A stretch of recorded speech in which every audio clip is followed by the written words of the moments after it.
The potential of generative AI is vast, but its ethical considerations are even greater.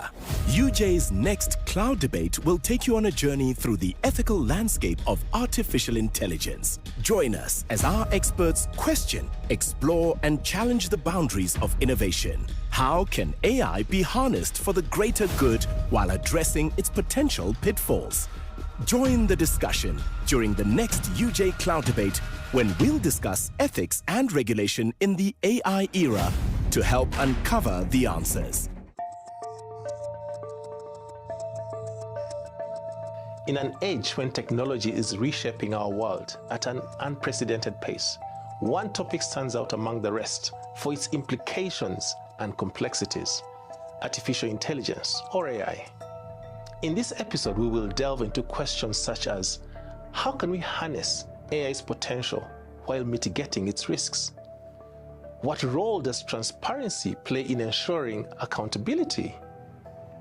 How do we protect human rights while embracing innovation? Welcome to the next Cloud Debate episode, Beyond the Hype, the Moral Landscape of AI. Do you use any navigation application to go through traffic jams? What happens when you scroll down through your social media feed? Do you follow any recommendation that any streaming service might give you? So by the end of the day, we know that AI is there, but do we actually understand what is going on? And can we trust the output of those applications?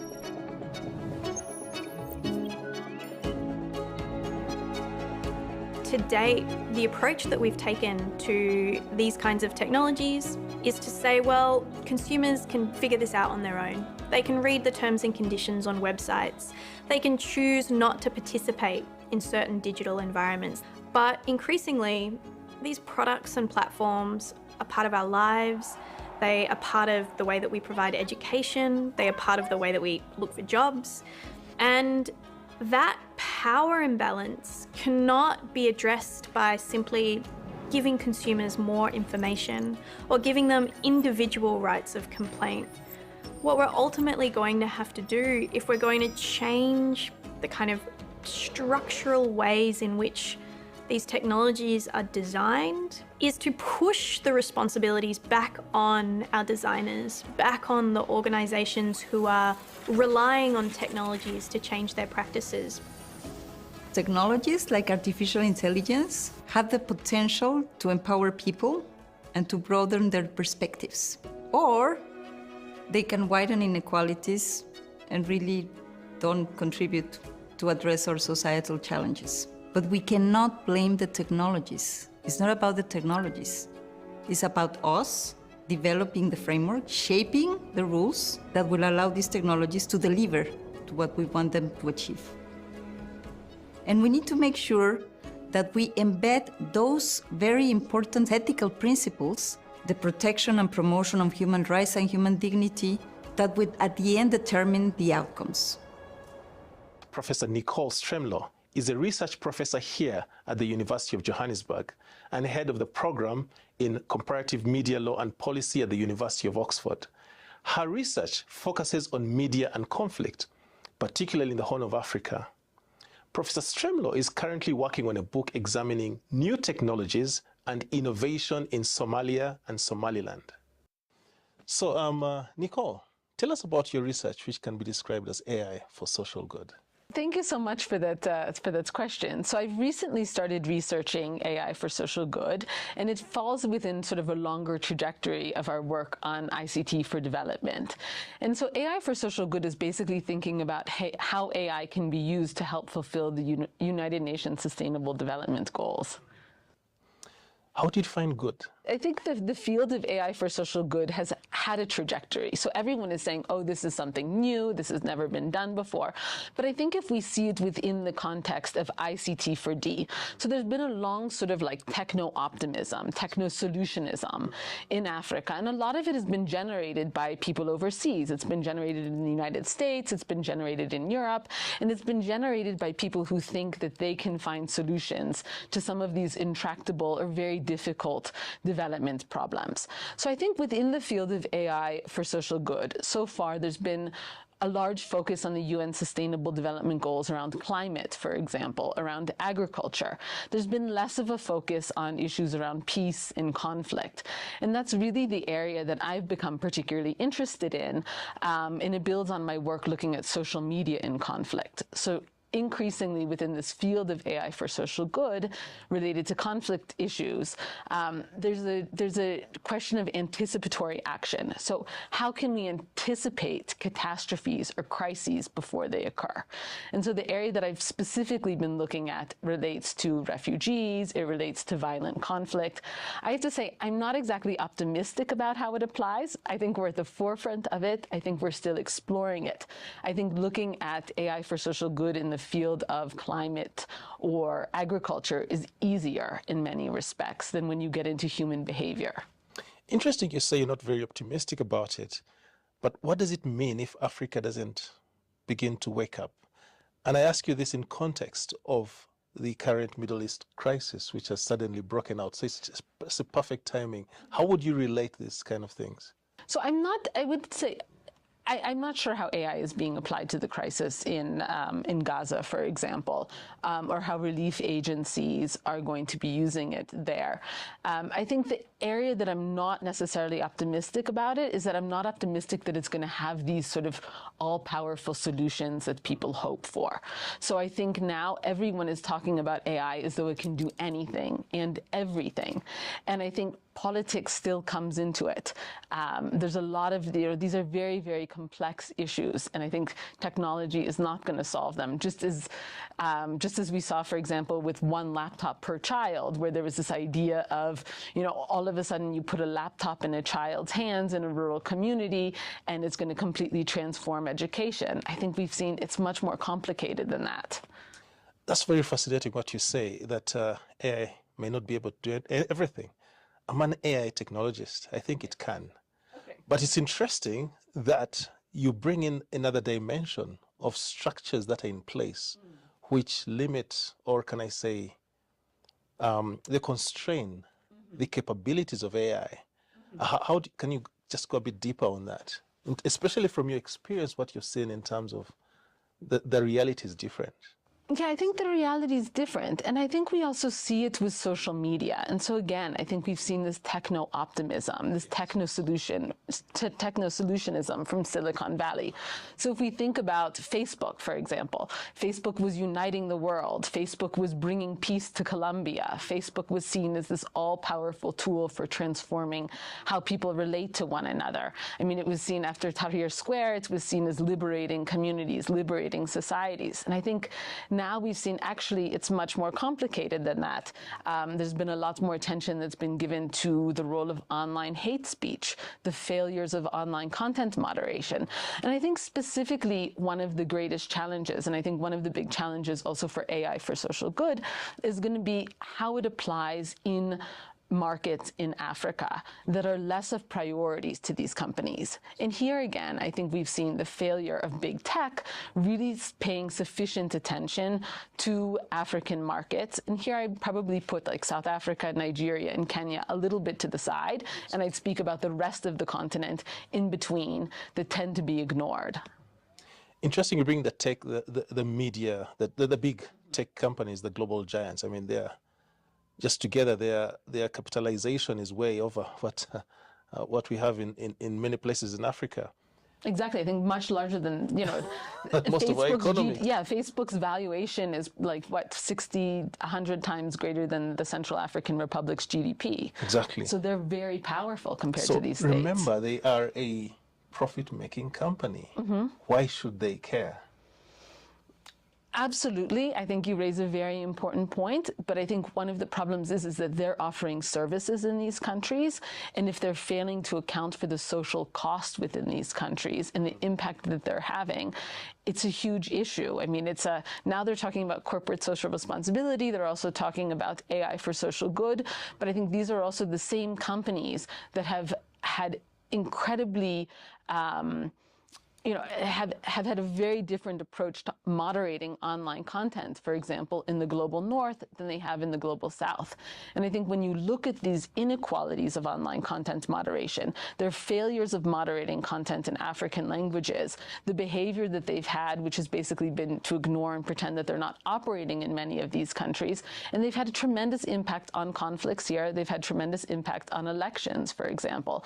And I think that how you navigate these inequalities, these layers, from the failures of social media and now possibly to the failures of AI, it's going to be a really big challenge. Interesting. So whose responsibility is it? Is it only government? Do people have agency? Or to what extent do we even have agency?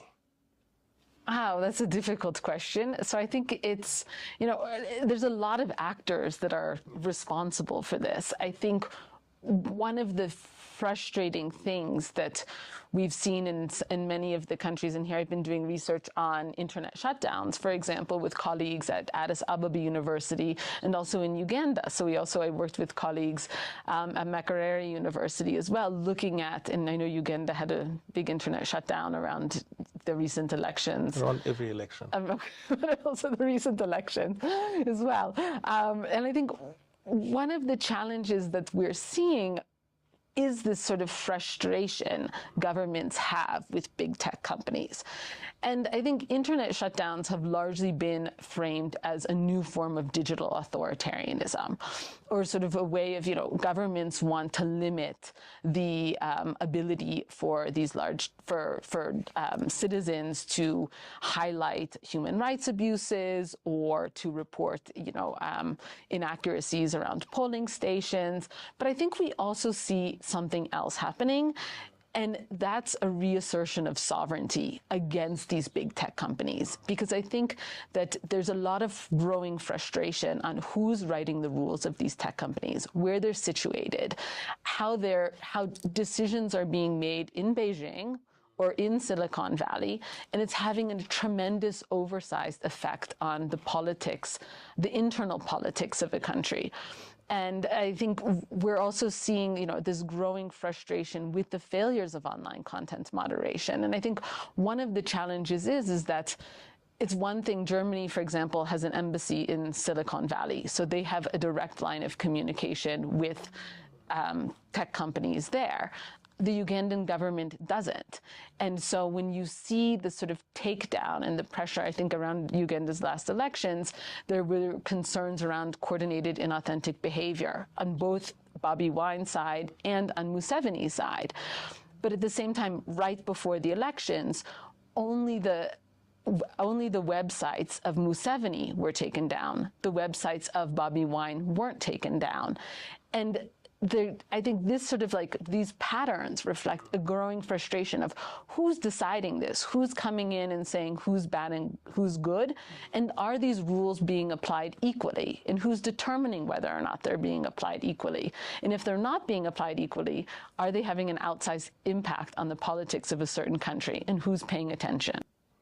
Interesting you mentioned that's very fascinating, because you bring in regulation, the media, the power of narrative, and even the extent to which tech companies are influencing the politics on the ground, and they're becoming, can I say, competitor to political organizations. What, therefore, in your view, who should be the watchdog? We've got the United Nations. Mm-hmm. In this case, who should be the watchdog in managing this whole media narrative? The media narrative, or monitoring the company? Yeah, the companies and their ability to influence the narrative. So I know that there is some effort to create international organizations, and these are growing efforts that would oversee some of the activities, for instance, of these large tech companies in the context of specific events like elections. In an article that I also wrote last year with a colleague, we were arguing and we were saying actually the UN and other international organizations do need to become more involved in cases of extreme violence. So, for example, when you see the outsized effect of social media companies are having, for instance, in Myanmar, or in Ethiopia, with online hate speech, incitement to violence, and the failure of regulating that online content, who can get involved? And one of the reasons that we've seen these growing use of internet shutdowns is that countries are increasingly, well, they've long been making the argument that they're shutting down the internet in the interest of national security. But in some cases, they do have a legitimate point because they have to balance the responsibility to protect in cases of extreme violence, particularly genocide. And there is a history of information controls during cases of extreme violence. So, for example, and I hesitate to bring up the case of radiomillicholine in Rwanda because I think it's used a lot, but it's a very serious example where people said radiomillicholine was used in the genocide. It should have been taken off the air. It was a failure of the UN not to take it off the air. And then I think later we saw in the conflict in the Balkans, there was a concerted effort on the part of NATO to actually take down radio transmitters that were being used during that conflict. And so we do have an effort of international effort of implementing information controls during times of extreme violence. And I think you can ask, does there need to be something if social media companies aren't able to effectively moderate online content? Do we need to ask these kinds of difficult questions about the moderation of incitement to violence during cases of extreme violence when it's on social media? And secondly, what is AI? How is AI entering into this space as well? So we already have problems of mis and disinformation online. We already have problems of, amplification of extreme speech, and particularly in Africa. Yeah. What is it going to mean when this content is not being moderated effectively as we stand? And then we have AI increasing the impact of this. What will it mean, and how will, I think there's a lot of aspiration that systems are going to be able to respond, and AI is developing, new ways of online content moderation. But I'm not sure that we've really seen how effective that is going to be, particularly in local languages. Fantastic. Thank you, Dr. Stremlau. Thank you. That was fantastic. Thank you very much. The great risk at this point in time is that artificial intelligence becomes an arms race in which each country only focuses on its own context and see the other countries as competitors. AI might build bridges and connect people and countries, but at the same time could be the other way around.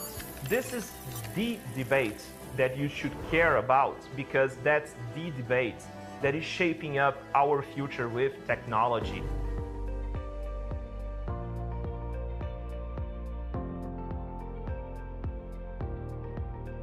Mr. Naveen Joshi, Forbes columnist, is founder and CEO of Alarin, a company which develops engineering and technology solutions focused on optimal customer experiences.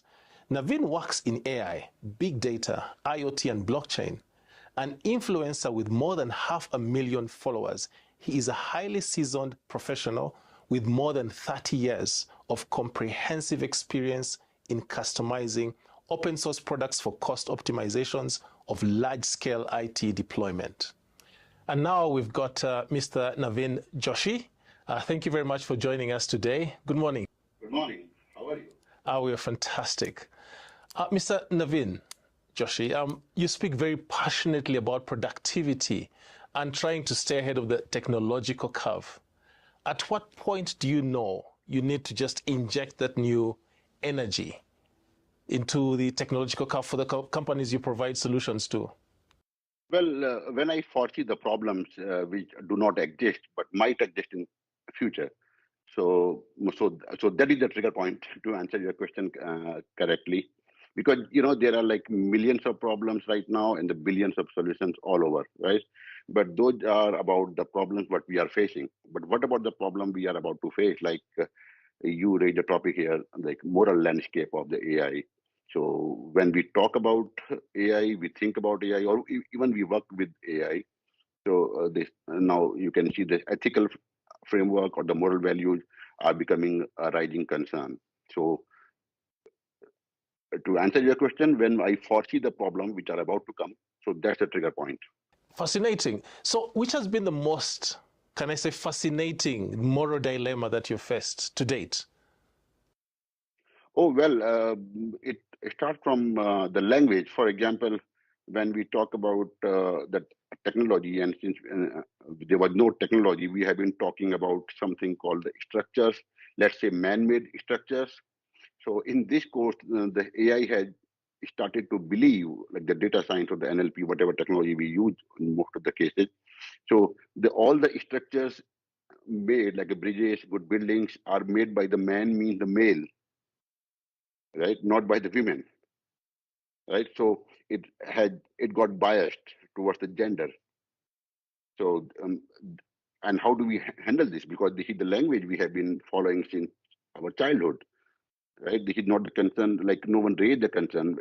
When you and I talk, we use our cognitive abilities, but when it comes to the AI, it's only trained on the data and analytics. So so this kind of situation puts me in a soup that how to handle this or how do I make it learn. But yeah, we are in many different languages. You know, the he and she, they do not discriminate until you complete a sentence.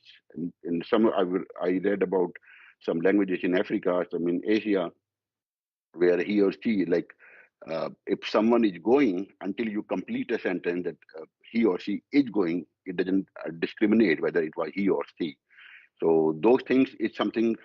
Uh, I mean, keep me worried. And I personally believe before we start training the AI into that, we should start training ourselves. We should start the humans to realize this part so that AI doesn't go bias. Interesting you talk about bias and you talk about this moral dilemma.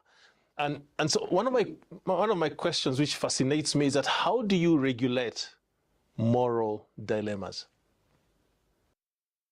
Oh, like same way we do with the humans. You see, if we attempt to regulate, like for example, if we have a kid in the house and we are growing a kid up, so there are two ways. Either you make him or her learn about what the right thing, or you force him to or her to do something what we think is right. Right. So same way goes into AI. The only way that just uh, we should educate AI in such a manner so that this kind of moral conflict do not arise in the future.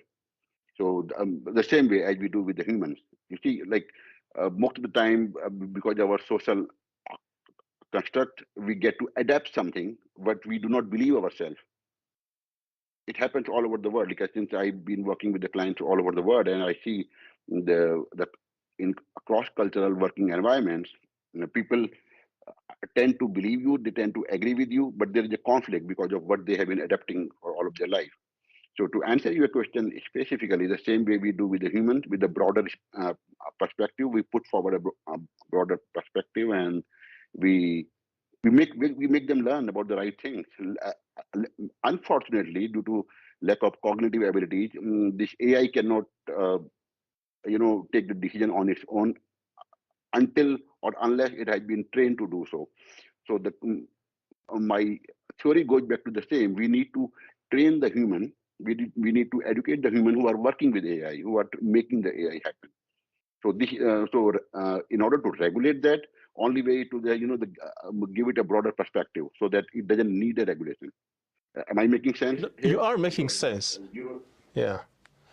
Because one of the questions then I have is that the ability to afford AI is pretty much, it's very expensive. It's to the people with the big monies. So what does that mean for smaller companies, for example, who are faced with moral dilemmas? For example, I'm sure you're not a small company. You're quite large, and you deal with really large IT companies, and they come to you for an AI solution, which increases their productivity, but somewhere there is a bit of a moral dilemma. How do you deal with that? To answer this question is that you are absolutely right that as of now it is limited access and in terms of the finances and money part associated with that.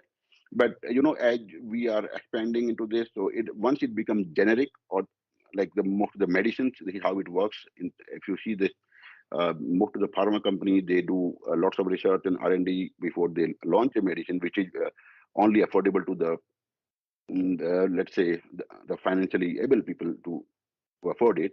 But later on, when it becomes generic, it becomes available to most of the people in mass. So in terms of this AI, I see another problem in your question. I mean, not in your question, like the problem it could address here.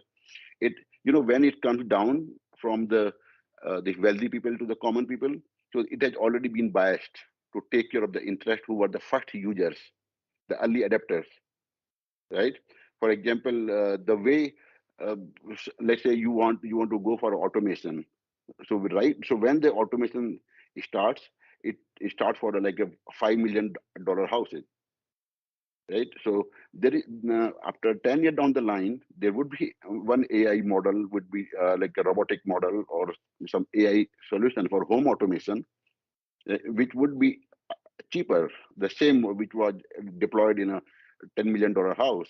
So how a person whose house is like a $100,000 house and it's a small one, it doesn't have those fancy equipment, so how would it work? So this is another problem, another use case I see in the question. And to answer it, you see, the best part of the AI is that it needs lots of data to make it learn, right? And as we know, the numbers with the wealthy people or the wealth is less. So it gets trained with people like you and I, with the common people when I'm talking about. So our interest, our preferences are already taken care of. So let's say, let's talk about a small virtual city or okay, where we have two rich people and like 500,000 common people, right? So those two people cannot make AI to work because of the data training it requires until all those 500,000 are included. So this dilemma we address as we grow big, as we come along with the AI, so that everyone's data or the sample size is covered. But if you talk about the smart parking, right, the smart cities. So if you think of the smart cities, the most of the problems are faced by the common people, right? Because the rich people or the wealthy people, they have their valet, they have their cars taken care of. They don't even need a parking fee, or they don't bother about it, may or may not, right? But still, they are financing it. Okay, so that's where the money comes from, right? And it is solving the common people more than it is helping them, right? So does this dilemma, do you see the dilemma get addressed through this model?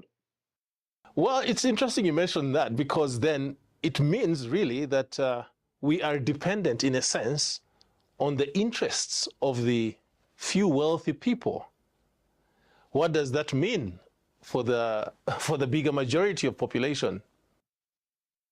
In my perception, I would say that it is dependent on the money of the wealthy people and the perspective of the common people. Like, because the wealthy people cannot make AI work just with the money until they have the data. This is how it works. Like, if you are working on a smart city solution, like about the traffic management system, okay, traffic automation, right? So money has to come from somewhere, of course. So that is the capitalist part. So that is taken care by the wealthy people. But the cars which are driving on the street or the road, they are owned by anyone, not limited to the people. And AI doesn't discriminate in that way. So my perception is that to make the AI happen, you need both the sides. You need to cover both the sides, like common and the wealthy. Even though we are not trying to discriminate them, of course, they all are welcome in the AI world. But finance and the sourcing of money and sourcing of data, they are two important component to make any AI to happen. So to answer your question is that dilemma get addressed because it needs data, and data comes from more and more stakeholders as we engage. So if you had one message to send, because I see you send a lot, you're very, you've got 500,000 followers, actually 600,000. I checked your LinkedIn account.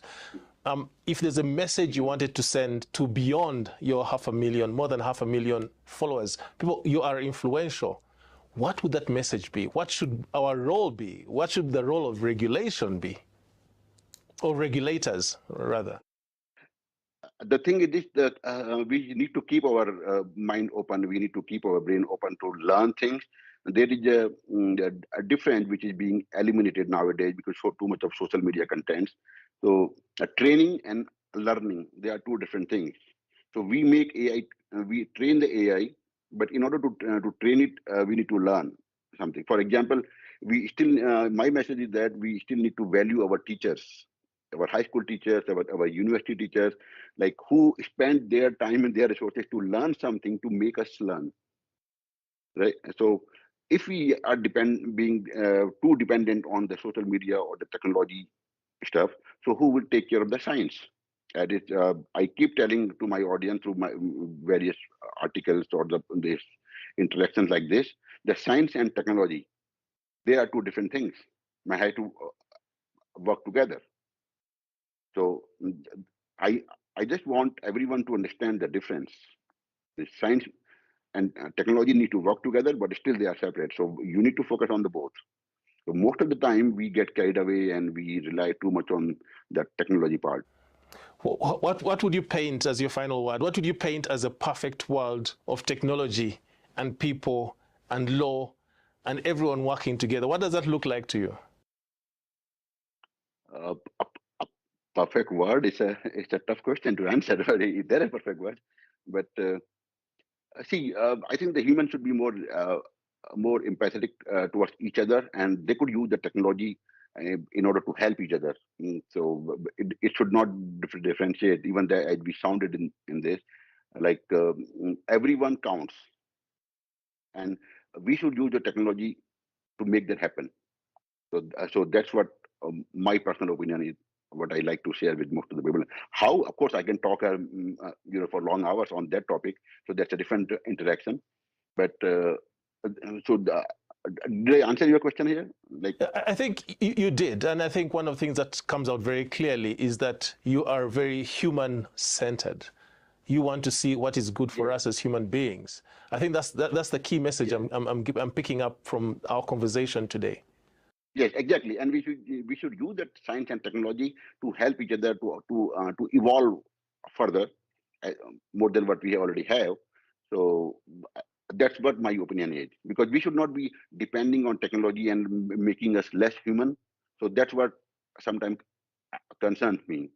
Like, for example, you and I are chatting, when we are talking over a coffee, so we will be more empathetic to each other's problem or each other's tone and, the lifestyle. But when we are doing the text chat, I wouldn't even know that, whether you are stressed or not. So, like now in the presence of things like augmented reality and AI, we could talk like this. We could read each other's expressions. So that's what my bottom line is, that we should use technology and science to be more human rather than less human. Thank you very much, Mr. Naveen Joshi. We really have enjoyed the session that we've had with you. Enjoy in Texas. It was lovely chatting with you. Likewise. Thank you. Thanks for your time. And thanks for hosting me. Thank you, Mr. Joshi.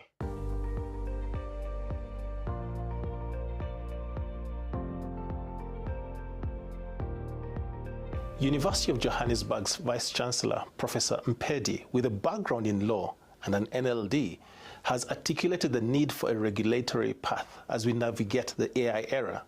He highlights AI's dual nature, a force for progress and innovation, yet also a tool that can perpetuate harm through biases and misuse. Drawing global comparisons, he points out the urgency of finding the right regulatory trajectory, especially as other regions actively shape their AI guidelines.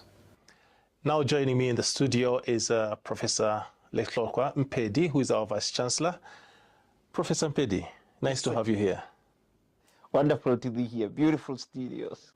You speak very passionately about societal impact and from a legal background and from your very, can we say, humble beginnings. Yes. Where do you see the role of AI?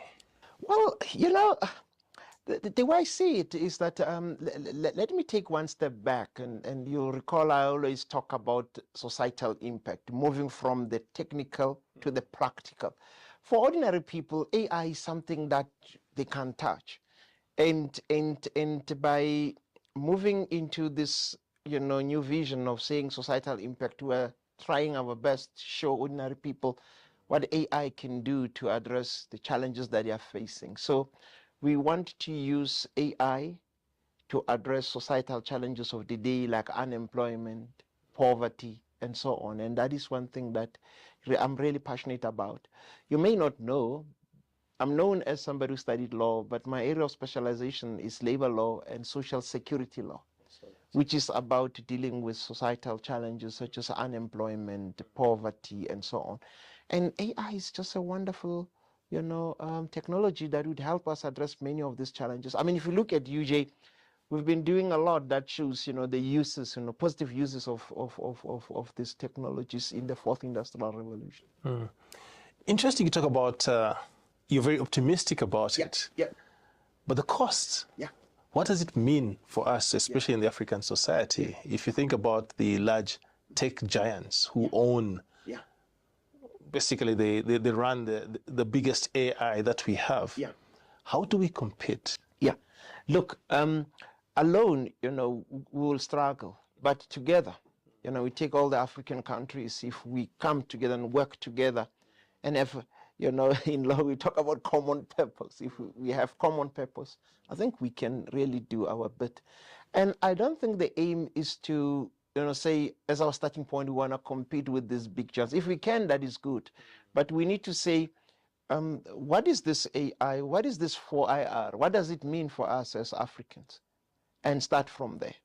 It's often said that we were ball watching, in the first, second, and the third industrial revolution. Now we have to be active participants. We can use these technologies to do positive things for us to address societal challenges of the day and fill the gaps. People who come up with these technologies, up north, they will address their own challenges, not our challenges. And for us, it will be a byproduct, if we benefit. Take, languages, now you can speak to your phone using the language and then it will respond and all that. But no one will do this in Venda. For example, I just picked on Venda. But we need people who speak these languages to be at the forefront, ensuring that we can communicate, with these apps, using our languages and address our challenges. Interesting you talk about language, because when you bring in language, you're talking also about regulation. You're talking about how do we ensure, because there's IP around this. So you talk to your phone right now. So accessing that IP is a challenge. Mainly because, of course, it's a money spinner. So how do you give away the very same thing that makes you money? Yet one of the fundamental pillars of law is transparency. That's right. So how do you see a regulatory framework that allows for that transparency while at the same time allowing us to advance and make money? Look, as a starting point, we need those that are supposed to come up with these policies to understand what we're dealing with. The question is, do our policymakers appreciate, what is going on? I mean, I've been traveling, in the last few months, and I noticed one thing. When I tried to log into or to use Google, to search for things, always I get this request, this consent, to accept this and all that. Or maybe I shouldn't pick on Google, but when you try to do searches and so on, how often does it happen here? But we've got certain laws that are aimed to protect our private information. We have the laws in South Africa that are aimed at protecting our private information, but and we thought, these spam callers will stop, but it looks like they are intensifying. So it's about having nice regulatory frameworks in place, but also ensuring that our monitoring and enforcement mechanisms, are appropriate and up to scratch. That is one thing. And the other thing is, it is important that we work together. I mean, as a single market, big players will just look at us and say, look, we can do without you. But if we talk as the entire African continent, I hope that we will be listened to. You talk about regulatory framework. Yes. That I don't know. I need your insights on that. Yes. Regulatory framework. AI is almost a moving target. It is. It is. How, therefore, do you create regulation around something that continually moves? Yeah. It means we have to be agile, you know. We should not wait or do nothing. I mean, law is reactive, you know.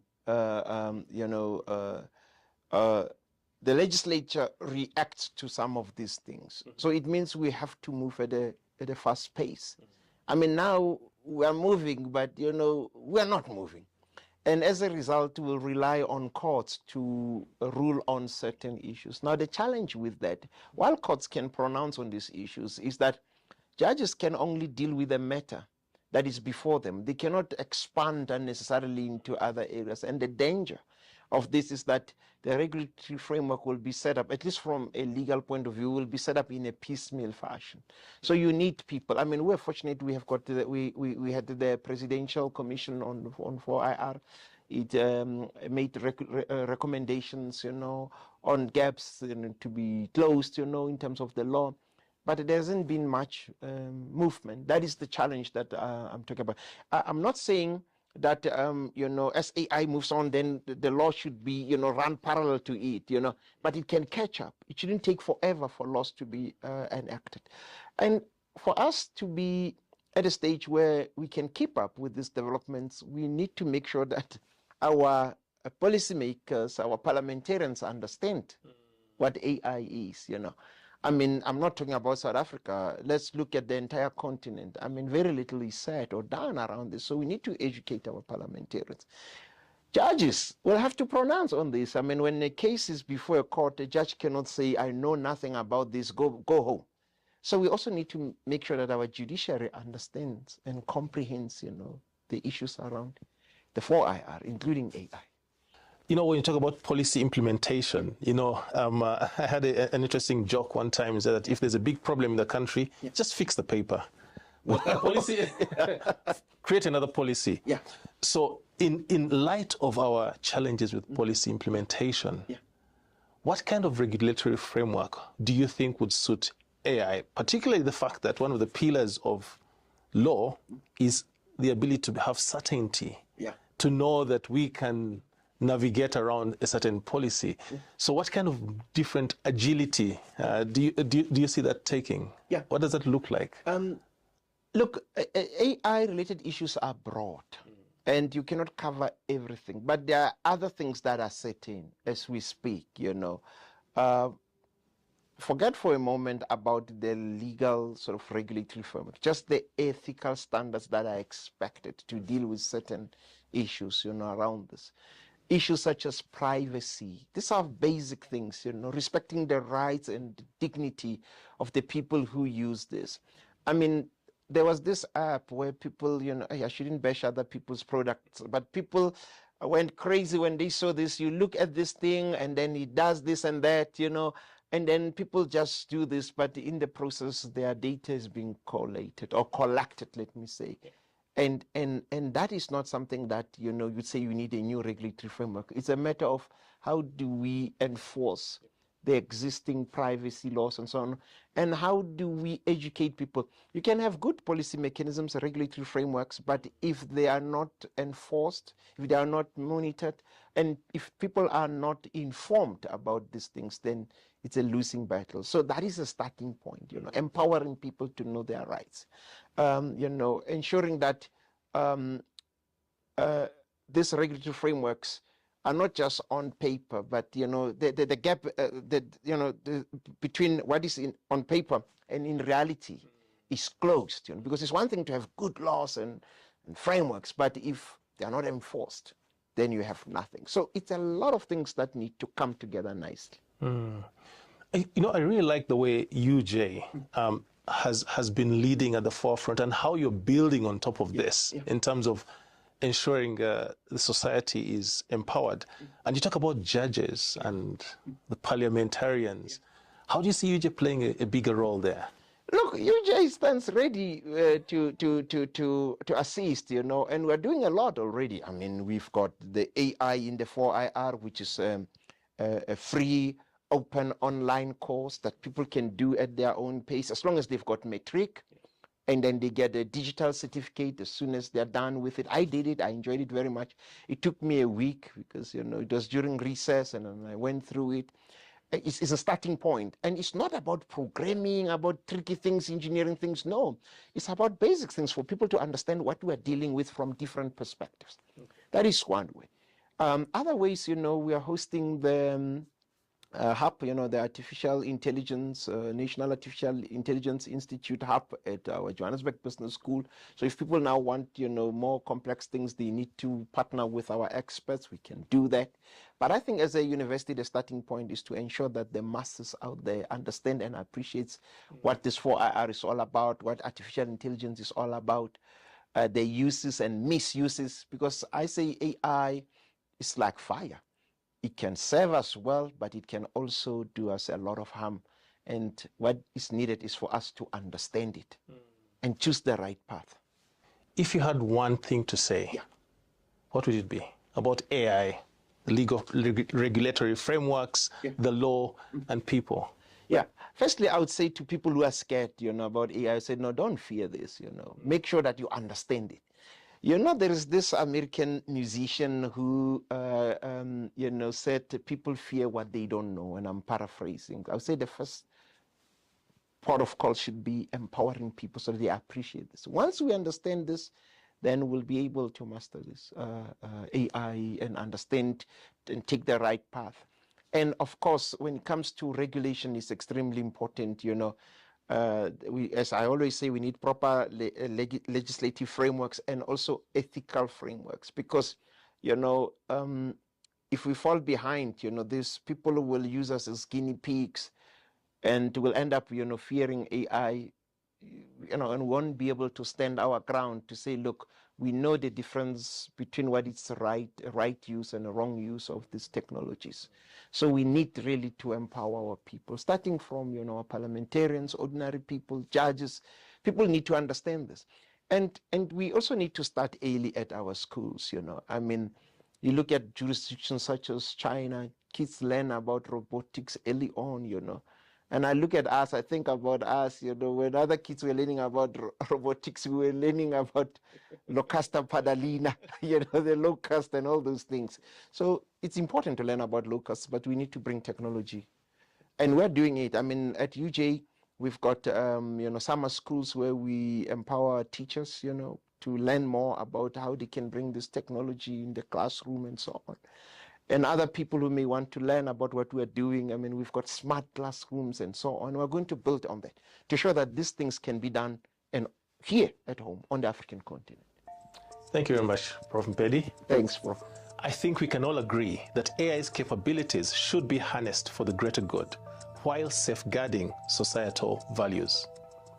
While Africa's blueprint for AI centers of excellence and human development has been established, the gap between rhetoric and policy implementation remains. We hope that this episode will challenge the status quo and encourage the continent to take proactive steps in shaping its own AI trajectory. The University of Johannesburg, the future reimagined.